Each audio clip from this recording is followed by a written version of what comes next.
The Detective and the Somnambulist by Allan Pinkerton. Narrated by Mike Vendetti. Chapter 1. About 19 years ago, I was enjoying a short relaxation from the usual press of business in Chicago.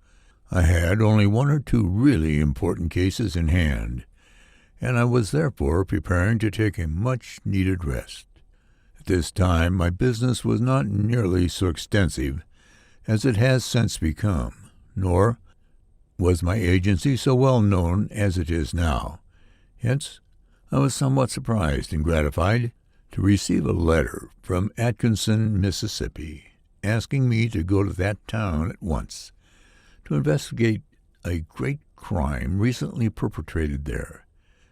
I had intended to visit my former home in Dundee for a week or 10 days, but upon receiving this letter, I postponed my vacation indefinitely.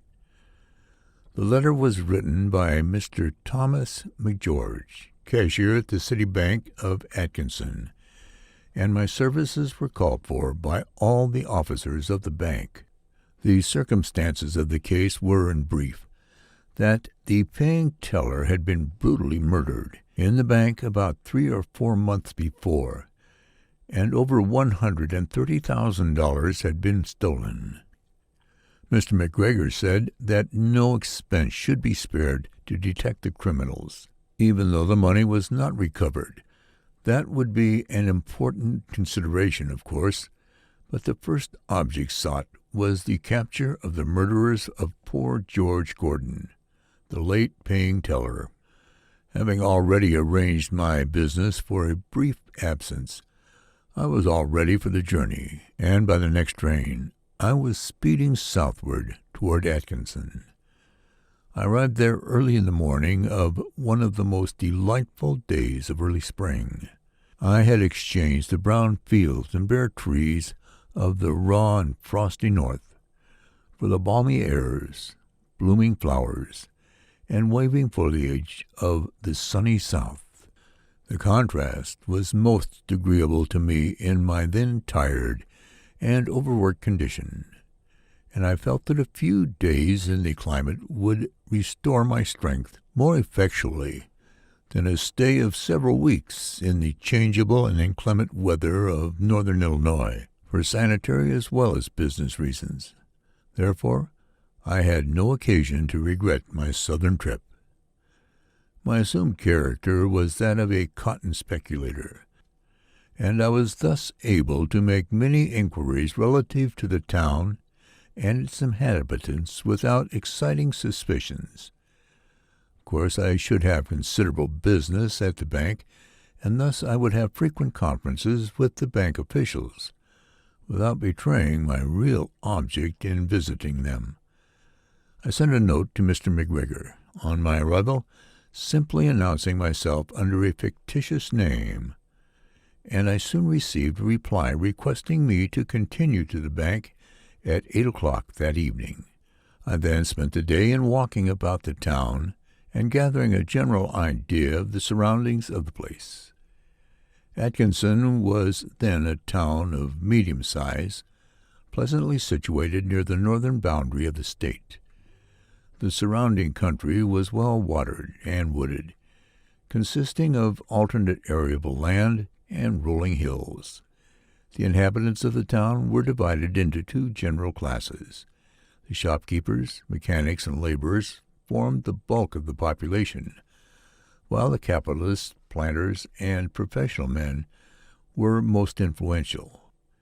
Most of the latter owned country residences or plantations outside of the town, though they kept up their town establishments also. A small watercourse, called Rocky Creek, skirted one side of the place, and many of the most handsome houses were situated on or near this beautiful rivulet. The whole appearance of Atkinson and the surrounding country indicated a thrifty, well-to-do population. Having roamed about to my satisfaction, I spent the latter part of the afternoon at the hotel, where I met a number of professional men of the county. I found that the hotel was occupied by many of the best families during the winter and spring. I soon formed the acquaintance of several of the gentlemen. They greeted me with characteristic Southern hospitality, and I was pleased to see that my role as a Scotch speculator was quite an easy one to play. At least no one ever appeared to suspect my real object in visiting Atkinson. At the appointed hour I went to the bank, and was met outside by Mr. McGregor, to whom I had been introduced during the day. He took me in through a private entrance, and we were joined in a few minutes by Alexander Bannatyne, president, and Peter A. Gordon, vice president of the bank. Mr. Bannatyne was about 50 years of age, but he looked much older, owing to his continuous and exhausting labors as a lawyer during the early part of his life. Having made a large fortune by successful practices and judicious investments, he had retired from the active pursuit of his profession, and had joined several old friends in the banking business. Mr. Gordon was also about 50 years old. He had become wealthy by inheritance, and had increased his fortune by 20 years of careful attention to business. He was unmarried, and George Gordon, the murdered bank teller, had stood in the relation of a son to his uncle. Hence there was an additional reason for the capture and conviction of the murderers. The recovery of the large sum of money stolen would alone have been an important consideration, but Mr. Gordon was willing to spend a very extravagant amount in the detection of the criminals, even though the money might never be discovered. We seated ourselves at a table in this cashier's room, and I prepared to take notes of all the facts then known by the gentlemen present. "Now, Mr. Bannatyne," I said, "please tell me everything connected with the case, which may be of service to me." "Well, Mr. Pinkerton, I have not been connected with the bank so long or so closely as Mr. McGregor," said Mr. Bannatyne, "and perhaps he had better give a short sketch of young Gordon's connection with the bank first. "George Gordon was taken into our employ about 5 years ago," said Mr. McGregor. "He had previously acted as our agent in one of the interior towns, and when he became of age he was offered the place of paying teller. Since then his obligations, disposition, courteous manners, and faithful performance of duty have endeared him to all his associates, and have given him the confidence of all persons with whom he came in contact. His character was spotless, and his devotion to duty was superior to all allurements. He would never sacrifice one moment to pleasure, which should have been given to business." "Had he any associates among the fast men and women of the place?" I asked. "Oh, no, sir, not one," was the prompt reply. "We have not been able to learn that he had any acquaintances even among that class." "Well, please proceed to state all the circumstances connected with the murder," I suggested. "I was not at home at the time," said Mr. McGregor, "but I can give you many facts, and Mr. Gordon can add thereto. George was in the habit of remaining in the bank after office hours for the purpose of writing up his books, as he acted as bookkeeper also. During the very busy seasons he would sometimes be kept at work until long after dark, though this was unusual. Occasionally customers would come to the bank after the regular hours, and George would accommodate them, or I would do so when I was present.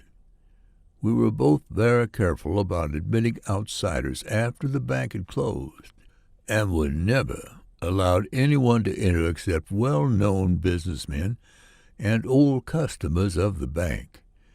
We had large sums on hand at times, and George frequently said that we could not exercise too much care in managing our business. I mention this to show you that he was not careless with his habits, but that, on the contrary, He always took the greatest precautions against fraud or violence. Were there any customers who were in the habit of coming in late? I asked. Yes, there were several, replied Mr. McGregor. For instance, Mr. Flanders, the jeweler, used to bring over his more valuable jewelry every afternoon to put into our vault. He would put it in a small box and leave it here about 5 o'clock. Then our county clerk, Mr. Drysdale, used to stop frequently to make deposits in cases where other parties had paid money to him after banking hours. He was very intimate with George, and we used to stop to see him sometimes and walk out with him after his work was finished. Walter Patterson also was one of George's particular friends, and he had often stayed with George until 9 or 10 o'clock in the evenings. Besides these, there were several of our leading planters, who would come in as late as 8 o'clock to deposit funds, or to obtain cash for use early on the next day. Did young Gordon have the keys to the vault? I asked. Oh, yes, replied Mr. McGregor. I was often called away on business for several days, and he used to act as a cashier in my absence. He was in the habit of carrying the keys with him at all times, but his uncle advised him not to do so, as they might be taken from him by a gang of desperate characters, and the bank robbed. He had, therefore, given up the practice of taking the keys home with him after nightfall. Just about the time of the murder, we had one of our busiest seasons ever known.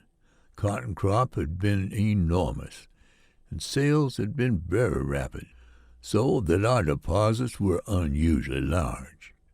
One morning I found that I must go to Greenville for several days on business of great importance. Before going, I gave George full instructions upon all matters which might need attention during my absence. Yet I felt while on my way to the depot that there was something which I had forgotten.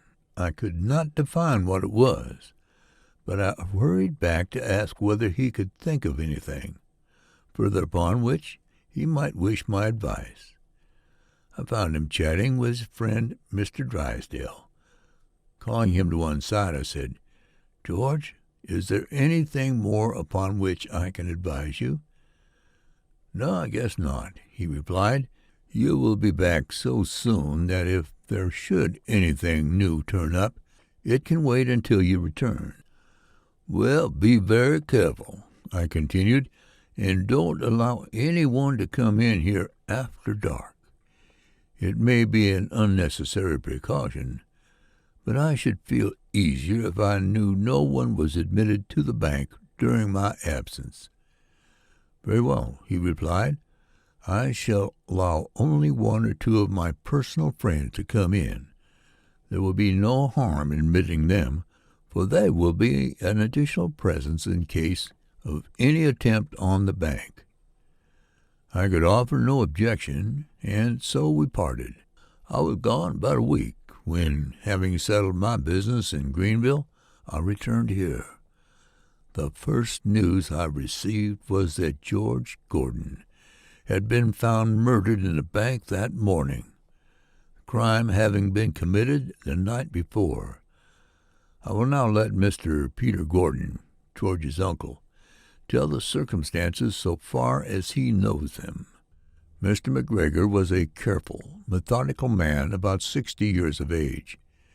He always spoke directly to the point, and in his story he had evidently made no attempt to draw conclusions or to bias my judgment in any way. Nevertheless, he showed that he was really affected by young Gordon's murder, and I saw that I should get more really valuable assistance from him than from both of the other two. Mr. Gordon was greatly excited, and he could hardly speak at times as he thought of his murdered nephew. His story was told slowly and painfully, as if the details were almost too much for him. Still he felt that nothing ought to be neglected which would assist me, and he nerved himself to tell every little incident of the dreadful crime. "I remember the day of the murder very distinctly, Mr. Pinkerton," he said. "Mr. Bannatyne was obliged to visit his plantation that morning, and Mr. McGregor being away, as he had already told you, I spent most of the day at the bank with George. He was perfectly competent to manage the business himself, Mr. Pinkerton, for he was a very smart and trustworthy young man, the very image of my dear brother, who was drowned 20 years ago, leaving me to bring up George, like my own son. But, as I was saying, I kept George company in the bank that day, more as a measure of safety than because he needed me. Well, we received a large amount of money that day in bank-notes and specie, and I helped George put the money into his vault. When the bank closed, George said that he should work until 5 o'clock and then go home to dinner. I was anxious to go to my store. His business had been very heavy that day, and I had had no opportunity to attend to my own affairs. I therefore left the bank at 4 o'clock. George and I boarded at the hotel, and at dinner time he came late, so that I finished before he did. About 7 o'clock, George came down to the store where I had gone after dinner. He sat a little while and smoked a cigar with me, and then said that he must return to the bank, as he had a great deal of work to finish up on the books. He told me also not to sit up for him, as it might be quite late before he came home. "Were there any other persons present when he said this, Mr. Gordon?" I asked.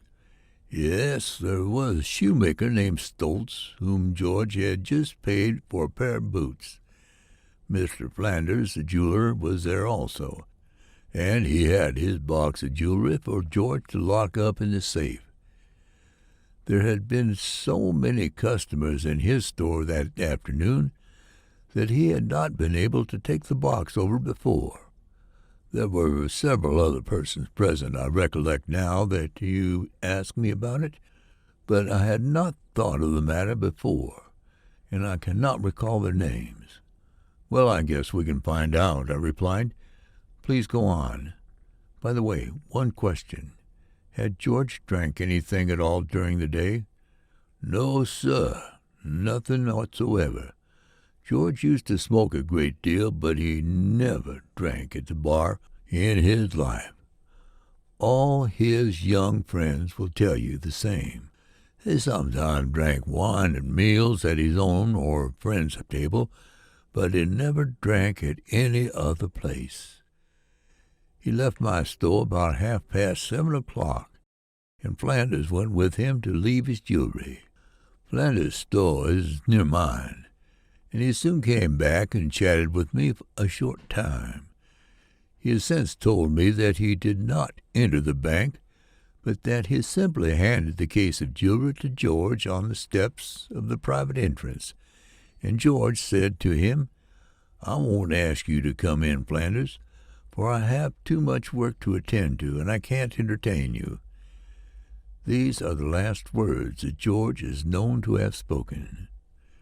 Here Mr. Gordon's agitation was so great that he could not speak for several minutes, but at length he continued, "I went to bed about 10 o'clock that evening and came down late to breakfast that next morning. I did not see George anywhere around the hotel, but I thought nothing of it, as I supposed that he had gone to the bank after breakfast. I got shaved, smoked a cigar, and then went to my store. In a few minutes a man named Rollo, who was an accountant at the bank, came in and said, 'Mr. Gordon, what is the matter at the bank this morning? It is now after 10 o'clock, and everything is still shut up.' 'What?' I exclaimed. 'The bank not opened yet? My nephew must be sick. though he was quite well yesterday evening. I will go to the bank with you at once, Mr. Rollo." One of my clerks accompanied us, and on arriving at the bank I found a cabinet-maker named Breed trying to get in. I went and pounded on the door several times, but no one came. I then went to the private entrance and gave the signal by rapping to let those inside know that one of the bank officers was at the door.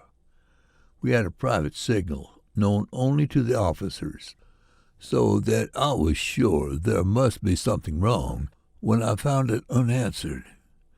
I had a dreadful feeling in my heart that something horrible had happened, and I was about to hurry away to the hotel to see if George was there when I casually let my hand fall upon the knob and turned it. To my surprise, the door yielded. By this time quite a crowd had gathered outside, attracted by the unusual spectacle of the closed bank and the knocking on the doors.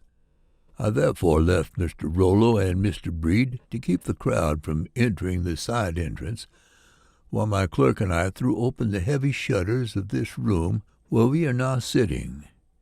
We then entered the main bank through yonder door, and while I went to open the outside blinds, which excluded every particle of light, my clerk walked down behind the bank counter. He suddenly stumbled over something and fell, and as he got up he said that the floor was wet.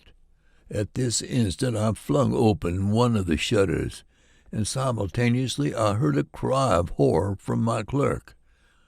Running to the counter, I looked over and saw a terrible sight. My poor boy! Again Mr. Gordon's feelings overcame him, and it was some time before he could go on. Finally he was able to resume his story, though he was frequently obliged to pause to wipe away his tears.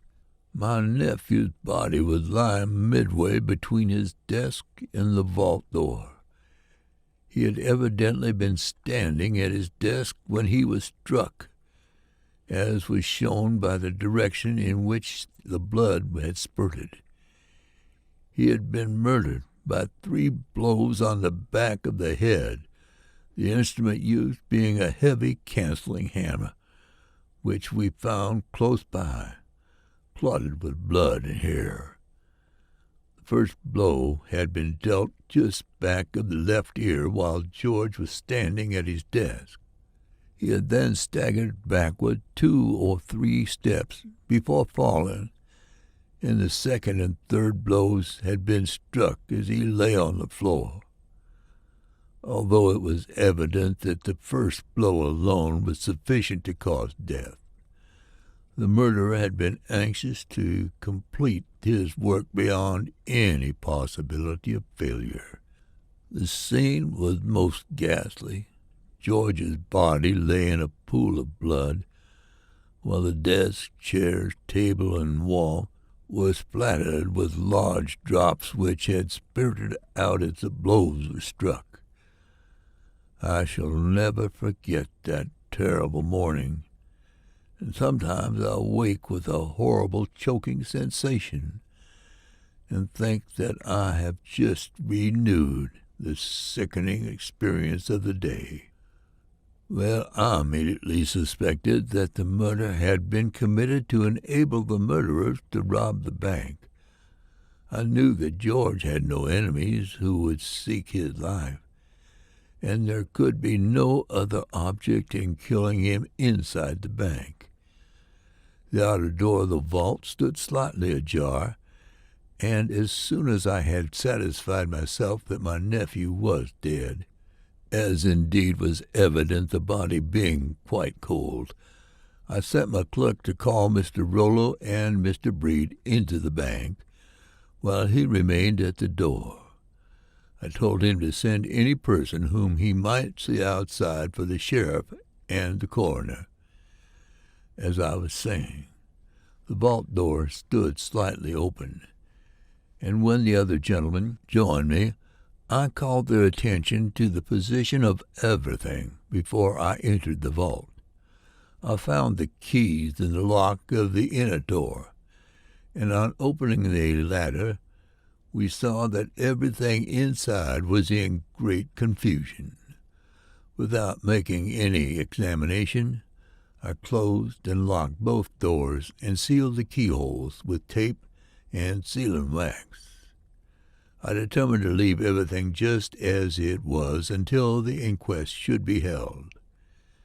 The sheriff and coroner soon arrived, and a jury was impaneled immediately, as by that time the news had spread all over town, and the bank was surrounded by nearly all the best men in the place. The summoning of the jury, the coroner put down for foreman the name of Mr. Drysdale, George's most intimate friend, but it was found that he was not in the crowd outside, and when they sent for him, he begged so hard to be excused that he was let off. The inquest was held in this room, but nothing was moved from the bank except the body and the cancelling hammer. The jury elicited nothing more than what I have told you, and they therefore adjourned to await the examination of our vault when Mr. McGregor and Mr. Bannatyne returned, in the hopes that some clue might be found therein. I forgot to mention that we found in George's hand a bill of the Planters' Bank of Georgia, of the denomination of $100. It was clutched tightly, and he had fallen on that side, so that the murderer had not noticed it. Here it is, partly stained with blood, and Mr. Gordon handed me a banknote. He then continued, "A messenger had been dispatched to inform Mr. Bannatyne of the disaster, and he arrived in town almost simultaneously with Mr. McGregor, who was already on his way home when the murder occurred. As Mr. Bannatyne is well acquainted with the subsequent events, I prefer that he should give the account of our action since that time. It was clearly very painful to Mr. Gordon to talk upon the subject of his nephew's murder, and Mr. Bannatyne willingly took up the thread of the story. He had practised at the bar so long that his style resembled that of a witness under examination, and he was always careful to give his authority whenever he stated facts outside of his own observation. His testimony was of the greatest importance to me, and I took very full notes as he went along.